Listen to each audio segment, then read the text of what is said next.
Shyam steel flexi strong TMT बार, ये strong के साथ फ्लेक्सिबल भी है। आपदा मुसीबत कोई भी आए, ये घर को अटूट बनाए। जब TMT फ्लेक्सी स्ट्रॉन्ग, तो घर रहे हमेशा के लिए स्ट्रॉन्ग। आज आपके माध्यम से अपनी समस्याओं को रखना चाहती हूँ। सबको मालूम है कि 8 नंबर वार्ड कमर्शियल कम रेसिडेंशियल इलाका है और वहाँ सिर्फ सिलीगुड़ी के ही नहीं, ये दूर दूर से, पहाड़ों से, सिक्किम से, कालिम्पोंग से, दार्जिलिंग से, सब जगह से व्यवसायी आते हैं व्यवसाय के लिए। तो सिलीगुड़ी का जो बाजार आज का नहीं है, ये होलसेल यहाँ पे फूड ग्रेन्स का मार्केट है, सबसे पुराना मछली बाजार है और यहाँ एक बहुत पुराना सब्जी बाजार है। तो इतने कुछ मार्केट होने के बावजूद भी बहुत सारी समस्याएं यहाँ पे सुलझ नहीं पाती हैं जब कोई वोट साथ नहीं देता है। यहाँ पे ज़्यादातर समस्या क्या होती है कि साफ सफाई की। जब साफ सफाई के आपके लेबर ही पर्याप्त नहीं होंगे तो काम कैसे होगा इलाका का। अभी रिसेंट में नहीं, 2-3 साल से देखा गया है कि करीब 8 से 10 लेबर कम हो गए हैं जो कि रिटायर्ड हैं या उनका देहांत हो गया है, लेकिन उनको रिप्लेस नहीं किया गया। बार बार ये चीज़ उठाने के बाद भी उनकी रिप्लेसमेंट नहीं हुई है। उसकी वजह से क्या है कि रोजमर्रा की जो सफाई होती है उसमें बड़ी दिक्कतें आ रही है।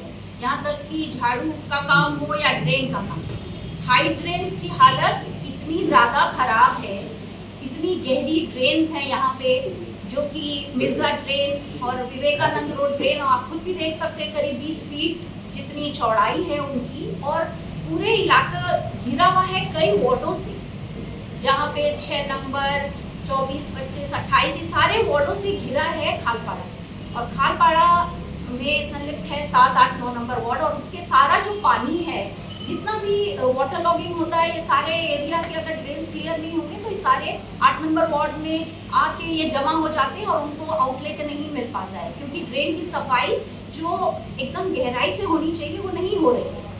यहाँ पे पर्याप्त मात्रा में न तो लेबर मिलते हैं, न यहाँ पे कोई सफाई होती है। बार बार बोलने के बावजूद एक बार वहाँ पे SI को बुलाया गया, वो आए, उन्होंने देखा और काम शुरू भी किया, लेकिन हार्डली 10% हाइड्रेन का काम शुरू करके टोटल बंद कर दिया गया था। तो और इस तरह से हाइड्रेन का काम नहीं हो रहा है, टोटल लेबर की मात्रा कम हो गई। सॉलिड वेस्ट मैनेजमेंट शुरू किया लेकिन ठीक नहीं चल रहा है। जो गाड़ियाँ दी जा रही है वो इतनी बेकार है कि उनकी मरम्मत एक हफ्ते बाद ही वो कमज़ोर पड़ जाती है, टूट जाती है। उनकी मरम्मत कराओ तो वो और कितने दिन चलेगी, जब नई गाड़ी ही नहीं चलती है। बार बार मांगने के बावजूद यहाँ पे ट्राईसाइकिल वैन्स नहीं मिलते हैं, कंजर्वेंसी के वैन्स नहीं मिलते हैं, जिसकी वजह से साफ सफाई भी काफ़ी हद तक ठप हो जाती है। व्यवसायियों के गोडाउन में जब सफाई हम ड्रेन की नहीं करेंगे तो हाइड्रेन तो ओवरलोड होना ही है। अभी आने वाली है बारिश, 6 महीने पहले से हम चिट्ठी देना शुरू कर दिए थे। हमारे पास सबका रिकॉर्ड है, अगर आपको लगे तो मैं आपको सारी चिट्ठियाँ दिखा सकती हूँ कि भाई हमारे यहाँ मानसून वाटर लॉगिंग बहुत ज़्यादा हो जाता है, आप कृपया हाइड्रेन की सफाई कीजिए। लेकिन वाटर लॉगिंग को रोकने के लिए यहाँ पे कोई सिर्फ 10% का काम किया गया, बाकी ऐसे का ऐसा छोड़ दिया गया। तो भुगतना पड़ता है यहाँ के व्यवसायियों को। यद्यपि टैक्स बढ़ता जा रहा है लेकिन जो परिसेवाएं हैं वो कम होती जा रही है।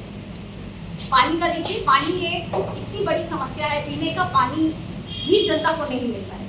ड्रेन के नीचे से जो थोड़ी सी मात्रा में आती है, कई इलाकों में लोगों को अपने बर्तन और डब्बे नीचे पानी, ड्रेन के अंदर डब्बा डालकर पानी भरना पड़ता है। पानी की इतनी ज़्यादा समस्या है, घर घर में पानी नहीं पहुंच पा रहा है, लोग पानी से त्राही। अभी तो जबकि गर्मी जस्ट शुरुआत है तब ये हालत है, आने वाले समय में क्या होगा और इसकी आगे का क्या है, कोई कॉर्पोरेशन के पास कोई जवाब नहीं है कि भाई अगर पानी वो नहीं दे पाते इसका वही विकल्प क्या है। कोई विकल्प इनके पास नहीं है। पैसे आ रहे हैं सेंट्रल से लेकिन काम नहीं हो रहा है और लोग प्यासे हैं, उनके घर पानी नहीं, जो कि सालों से इसी पानी पे डिपेंडेंट है। उनका क्या होगा, इनका क्या हल के बारे में कभी कॉर्पोरेशन ने सोचा? ये स्टाइल का मामला है। रूपा फ्रंटलाइन।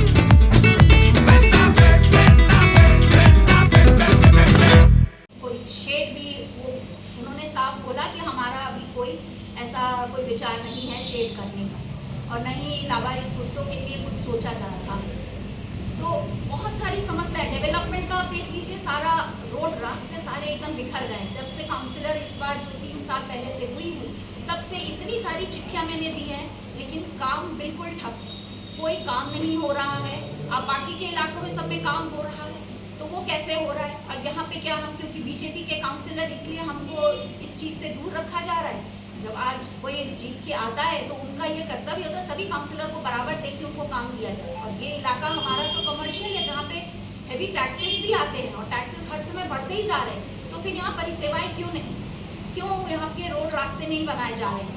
इतना बार बोलने पर एक बार मीटिंग में 84 लाख का जिक्र किया गया कि इतना रुपया वार्ड में आया, तो फिर वो काम क्यों नहीं हुआ? पूछे उनसे कि कॉर्पोरेशन में जब इतना लंबा एक अमाउंट भी बोला, लेकिन काम नहीं हुआ। और ऐसे तो करोड़ों के काम हो रहे हैं इलाके में।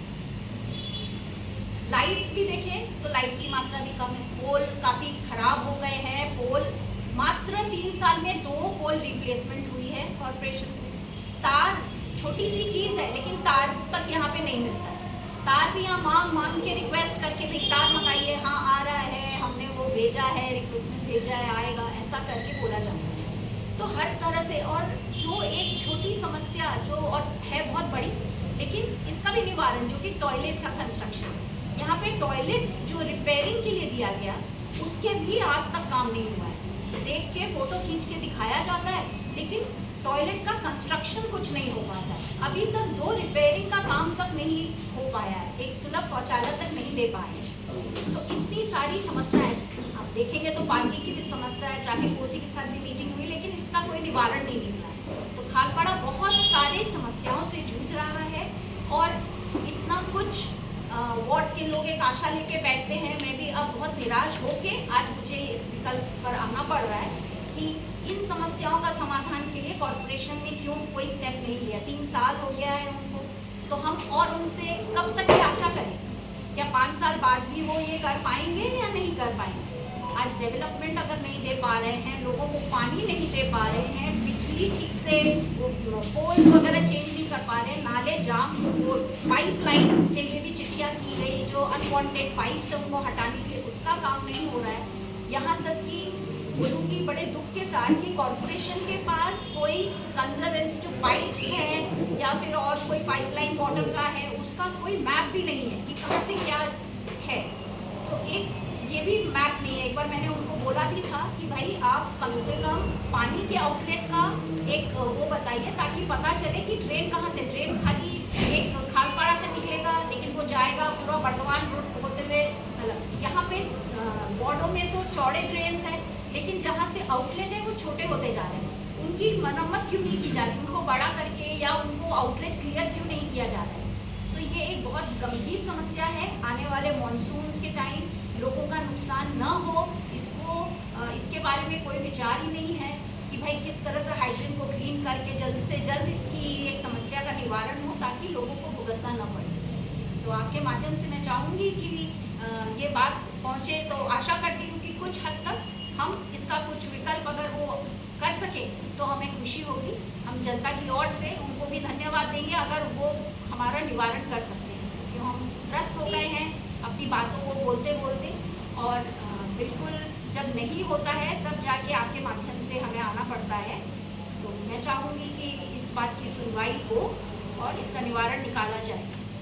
আমি জানি না এখানে কয়জন রেল লাইনের ওই পারে থাকে, কিন্তু যদি ওদিকে কেউ থাকে তাহলে আপনারা সবাই একটা করিডোর খুব ব্যবহার করেন, সেটা হচ্ছে মহাবীর স্থান।